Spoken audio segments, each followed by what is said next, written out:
roads, bridges, tunnels. Infrastructure is fundamental to the American story. But today, it seems like building things can take a lifetime. A further delay to the California bullet train. It's a major delay in the second phase of Metro's Silver Line. Over the years, efforts to replace the aging bridge have failed. What's the deal? Why has it become so hard to build stuff in America?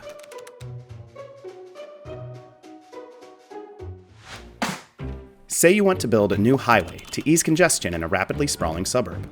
You'll need to conduct environmental reviews, secure permits, coordinate across multiple levels of government, and negotiate contracts with unions, to name just a few. It adds up. Just take environmental reviews.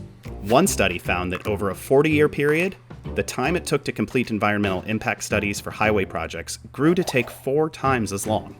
Of course, all of these things are important.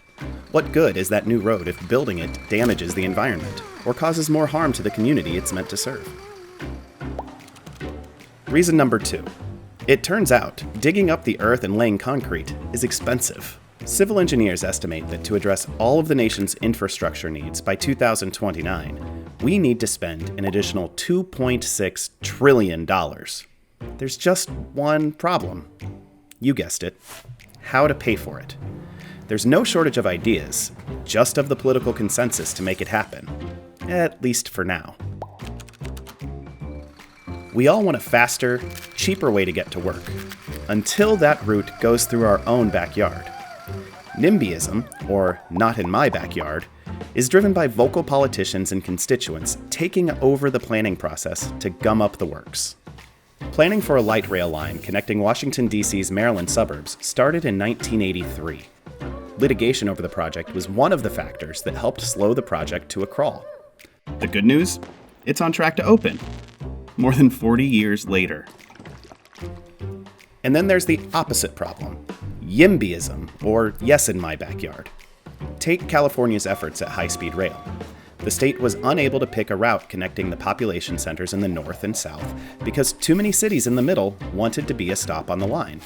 Eventually, the project got so bloated and costly, it had to be scaled back to just the ones in the middle. Here's a surprising take. A lot of infrastructure is actually getting done. Drive anywhere in America and you're likely to see a local crew paving a street or fixing a pothole. But those projects aren't sexy, so no one talks about them. While overall spending on new infrastructure has declined, the amount we spend fixing things has gone up. But don't expect to hear about that repaired pothole on the local news.